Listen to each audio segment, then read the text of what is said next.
Parmi les nombreux partis et organisations politiques qui ont signé l'accord proposé par le Premier ministre Ariel Henry se trouve le MTV Haïti. MTV Haïti, né du premier MTV, mouvement de la troisième voie, mais qui veut dire aujourd'hui mouvement pour la transformation et la valorisation d'Haïti, MTV Haïti. MTV Haïti, dont nous avons ce soir comme invité sur le plateau de Metro News, le secrétaire général, M. Schultz Simsi Kazir. Bonsoir, M. Kazir, bienvenue. Bonsoir, M. Klein, c'est un plaisir pour moi d'être sur votre plateau ce soir. Monsieur Kazir, allons directement à la question importante. Qu'est-ce qui vous a décidé, vous, MTV, à signer plutôt la solution proposée par le Premier ministre plutôt que les autres qui étaient également sur le tapis? Qu'est-ce qui vous a convaincu dans l'approche du Premier ministre? Et on a fait sortir une note de presse récemment dans laquelle on avait clairement dit qu'il fallait éviter les erreurs des 2 dernières années. Nous avons signé pas mal de documents. Nous avons signé l'accord de Mariotte, le document de l'alternative et consensuelle. Nous avons participé aux discussions qui ont amené à l'accord du 30 janvier dernier, bien qu'on ne l'a pas signé. Et récemment, on a signé l'accord du 5 juin. On a remarqué que ces accords n'ont jamais été appliqués.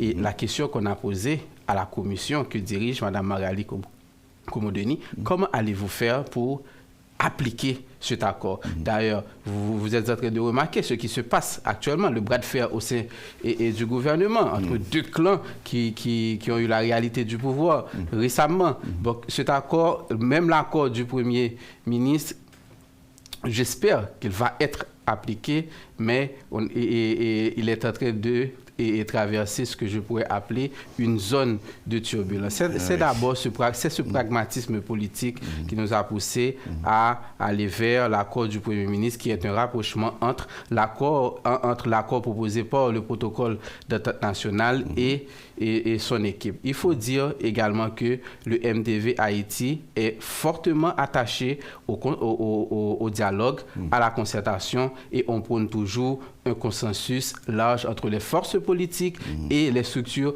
organisées de la société civile. Donc, on a participé aux différents débats avec toutes les initiatives. Donc, il faut admettre aujourd'hui qu'aucun des accords n'est supérieur à un autre. C'est à peu près le même contenu et on est totalement adhéré au contenu de l'accord est proposé par le Premier ministre. C'est ce que j'allais vous demander. Quels sont, d'après vous, d'après MTV Haïti, quels sont les points forts de cet accord? Qu'est-ce qui fait que cet accord proposé par M.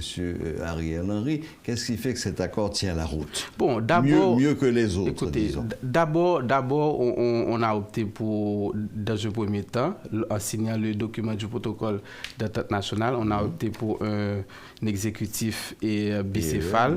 Et cet accord prévoit la mise en place maintenant d'un exécutif monocéphale, mais qui prévoit également que cet accord peut évoluer. En son article 2, on peut lire « Dans l'attente des conditions politiques nécessaires et des procédures consensuelles pour le rétablissement de la présidence, le Conseil des ministres et le Premier ministre, conformément au présent accord, exercent pleinement et effectivement le pouvoir exécutif tel que défini par la Constitution. » Donc, ceci est en adéquation avec les stratégies et la vision de MTV de cette période intérimaire. C'est une première chose. Mais comme j'ai dit tout à l'heure, les deux textes se ressemblent. Et les deux textes prévoient un organe de contrôle, puisqu'on sait aujourd'hui que le Parlement est dysfonctionnel.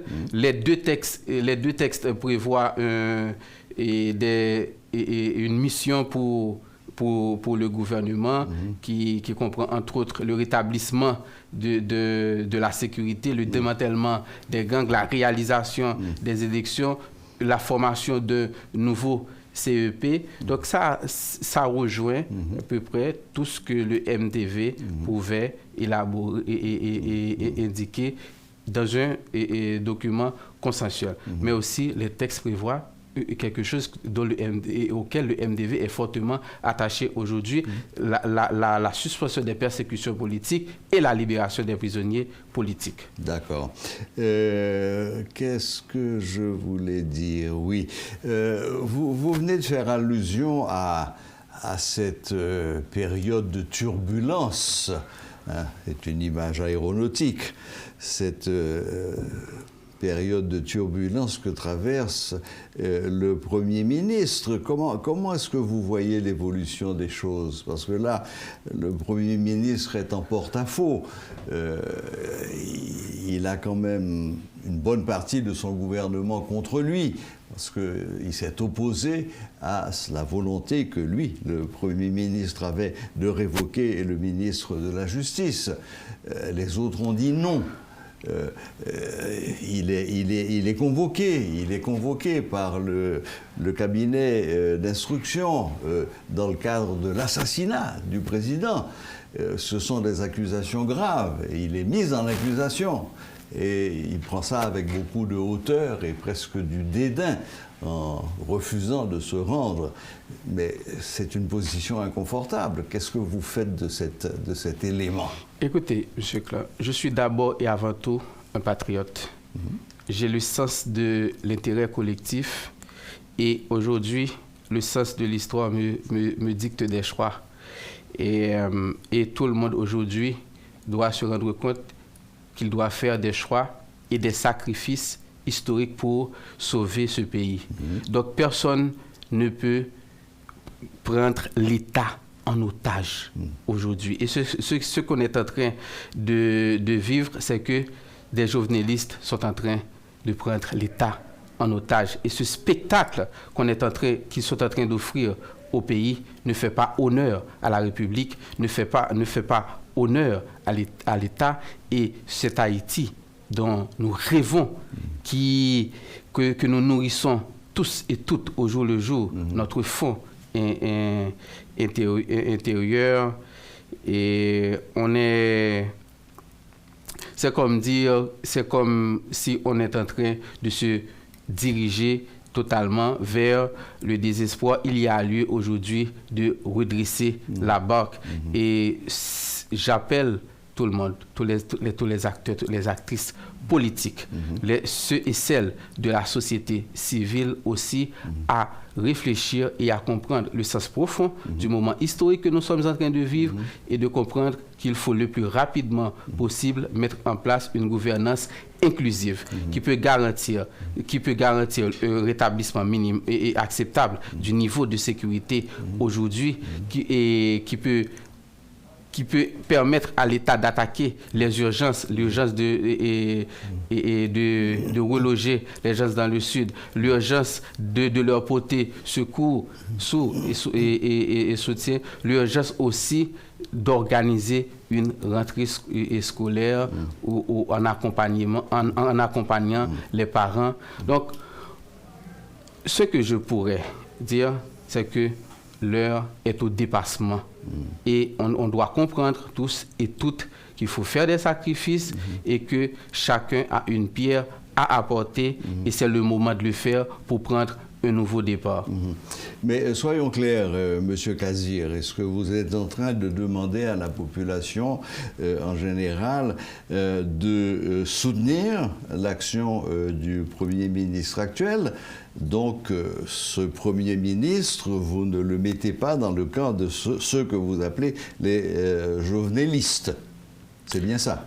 Donc, c'est un Premier ministre qui est en train d'être attaqué par des gens qui se réclament et de l'héritage de Jovenel Moïse, bien qu'il ait été nommé par ce dernier, je ne sais pas vraiment comment le classer aujourd'hui. Mais une chose est sûre, il a la réalité du pouvoir, il y a un gouvernement inclusif qui doit être mis en place, et je suis en train de constater que nous sommes en train de vivre un moment exceptionnel de notre histoire, et de ce moment, il faut profiter pour aider à Haïti de prendre un nouveau départ, de retourner à la normalité institutionnelle. C'est ce que je souhaite en mon âme de patriote et en tant que citoyen aussi, qui est en train d'être victime de cette situation de désordre généralisé, de ce dysfonctionnement de l'État. En parlant de gouvernement, est-ce que votre mouvement, le MTV Haïti, sera prêt à intégrer le nouveau gouvernement? Est-ce que vous en avez parlé? Est-ce que vous avez même posé vos conditions pour apporter votre soutien au Premier ministre? Donc, les conditions que le MTV a posées, ce sont des conditions qui ont d'abord rapport à la bonne gouvernance. Donc, aux revendications que la population a portées durant les dernières années, qui ont été dans les rues, qui ont été largement exprimées pendant les manifestations, telles que la libération des prisonniers politiques, la réalisation des différents procès, les procès sur la gestion des fonds de Petro-Caribé, des massacres, etc. Donc, le MTV n'est pas en guerre contre l'État. Le MTV, à un certain moment, s'était opposé à un mode de gestion qui l'a révolté. Donc, on n'a pas un problème. Ce n'est pas un problème pour nous d'occuper un espace au niveau du gouvernement, à un niveau quelconque pour servir notre pays. D'accord. D'accord, très bien. Bon, bien entendu, à l'horizon... En principe, à l'horizon de 120 jours, il devrait y avoir les élections. J'imagine que vous estimez que ce délai n'est pas raisonnable. Donc, dans 120 jours, on ne peut pas organiser des élections dans le pays. Il faut d'abord mettre en place l'institut et le conseil électoral provisoire. Et il est question aussi de réviser la Constitution. Il faut organiser les concours pour mettre en place les BED, les BEC et mettre à jour la liste électorale. Donc, il faut, selon l'accord, les élections doivent avoir lieu en automne 2022 et le MTV se prépare à participer à ces élections à tous les niveaux. Très bien. Bon, eh bien écoutez, merci, Monsieur Kazir. Est-ce qu'il y a autre chose que vous souhaiteriez ajouter? Donc la seule chose que je pourrais ajouter, c'est de demander à chacun, à chacune aujourd'hui de consentir sa part de sacrifice et d'aider Haïti à prendre un nouveau départ, qu'on se sert de cette conjoncture et qu'on voit les opportunités et que cette crise charrie pour que ce pays puisse voir de meilleurs jours. Et je souhaite que tous ceux et toutes celles qui auront une responsabilité au sein du gouvernement se mettront à la hauteur et de comprendre que ce moment historique doit être marqué du sceau du patriotisme et c'est votre conscience citoyenne, c'est votre rapport citoyen c'est votre conscience citoyenne qui doit vous guider et non l'intérêt de clan, l'intérêt de parti ou de groupe quelconque. Une toute petite dernière question très rapide. Comment voyez-vous la nomination du sénateur Lambert comme président de la République? Donc, on a signé le document du protocole d'entente nationale le 9 juillet qui a prévu l'installation justement du président du Sénat comme président et provisoire. Donc, on n'est pas attaché à un nom, on n'est pas attaché à une personnalité, on est plutôt attaché à une vision de la gouvernance, à la bonne gouvernance, dans la mesure où M. Lambert peut se mettre à la hauteur de la situation, dans la mesure où M. Lambert ne va pas faciliter l'élection d'un homme ou d'une femme, mais va être totalement imprégné du sens de l'intérêt collectif. Le MTV peut l'accepter, tout comme le MTV peut accepter n'importe quel autre individu jouissant des critères d'honnêteté, de crédibilité qui fait preuve et de maturité politique et d'une compréhension profonde de cette conjoncture politique actuelle. Merci beaucoup, merci Monsieur Kazir, merci de vous être rendu disponible pour nous et de faire partager à nos téléspectateurs la position de MTV Haïti sur la situation actuelle au niveau du gouvernement.